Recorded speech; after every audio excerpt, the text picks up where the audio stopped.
هەڵبژاردن وەک پرۆسەیەکی ئاڵوگۆڕی پۆست و دەسەڵات هەژمار دەکرێت لە زۆربەی وڵاتانیش 4 ساڵ جارێک ئەو پرۆسەیە بەڕێوە دەچێت لە کوردستانیش وا بڕیارە 30 ئەیلولی 2018 بۆ جاری پێنجەم هەڵبژاردنەکان بەڕێوە بچن هاوڵاتیانیش هەڵبژاردن بە تاکە ڕێگەی ئاڵوگۆڕی دەسەڵات ناو دەبن و دەڵێن پێویستە دەنگ بە کەسانێک بدرێت کە لەگەڵ خەڵک ماندوو دەبن و پۆستەکانیان لە خزمەت خەڵک بەکاردێنن هەڵبژاردن پێویستە ئەوێ بکرێت هەڵبژاردن لە هەموو ناوچەکان نەک لە دەروە هەرێم ناو هەرێم ئەبێ بکرێت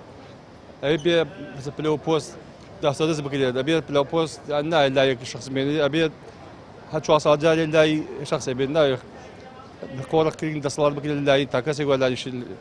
کەسێکەوە هەڵبژاردن شتێکی زۆر چاکە بەس هەڵبژاردنەکی عەدالەتی ڕاستەقینە دەنگ بەو کەسانە بدەن کە دەیانەوێت بەڕاستی کە دڵسۆزی ئەو میلەتە بن نەک مافیا و خواردن و خواردنەوەیان و کەشخەیان و ملەتەکەشیان گەنجەکانیشان لە زادەی بشۆڕێ بێک دیناری لە بەڵچی نەبی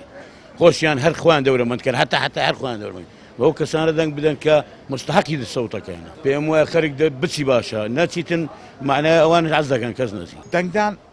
گرنجەکەی بەخۆیەوەیە بەس دەنگدان دەبی بزانی دەنگ بدەیە چی کەوە دەکە شایدی کە شایدیش بدەی دوای ڕۆژی قیامەتی لە بەرامبەر خۆی محاسەبە دەکرێت ئەو کابرایە باش نییە ئەو کابرایە خراپە زژی بە ملەتەی دەستێ بە وایەتی عەقڵ بزانی دەنگ دەدەیە چی ئەم شخصەکەی بناسم بزانم ئیستیحاقی شایدیەکە و دەنگدانەکەی هەیە حیسابی بەرچ خۆی دەکا حیسابی خانی گۆڕینی خۆی دەکا حیسابی سیارە گۆڕی خۆی دەکا با حیسابەکی ئەو خەڵکانەش بکە کە دەنجیان دەدەنێ بەشێک لە ڕۆژنامەنووسانیش سەرباری ڕەخنەگرتنیان لە دەسەڵات دوو پاتی دەکەنەوە کە تەنها هەڵبژاردن دەتوانێت گۆڕانکاری دروست بکات دەشڵێن نابێت ساختەکاری وا لە هاوڵاتیان بکات بەشداری دەنگدان نەکەن بەڵکو دەبێت سزای ئەو لایەنانە بدەن کە ساختەکاریان ئەنجام داوە هەموو لایەک دەزانین کە حزب دەسەڵاتدارەکان ئەوانەی کە دیکتاتۆریەت پەیڕەو دەکەن دایانەوێت لە دەسەڵات بمێننەوە هەمیشە کۆمەڵێک هۆکاردێنە پێشەوە بۆی خەڵک سارد بێتەوە ئەم جارە نابێ هاوڵاتی سار بێتەوە کە هەڵبژاردنەکە ئی خۆمانە باشتر بەشداری بکات بۆ ئەوەی ئەوانەی ئەم هەموو گەندەڵی و بێموچەیە و بێنەوت و کارەبە و ئاویە پێشکەش بە خەڵک دەکەن لەسەر دەسەڵات نەمێنن هەڵبژاردن لە کوردستان گرنگی بایەخی خۆی هەیە هەرچەندە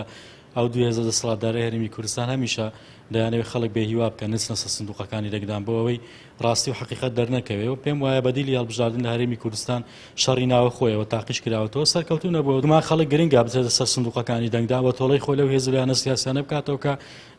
یاری بە چارەنووسی خەڵک دەکەن و یاری بە ئەو بەڵێنانە دەکەن بە خەڵکیان داوە و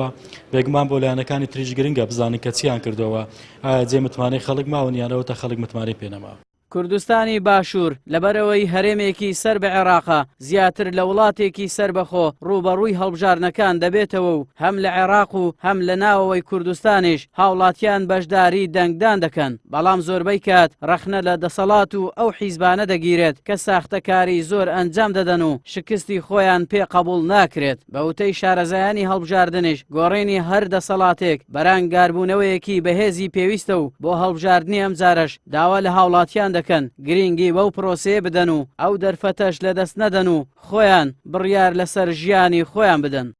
ئاراس عەزیز کەناڵی پێام هەولێر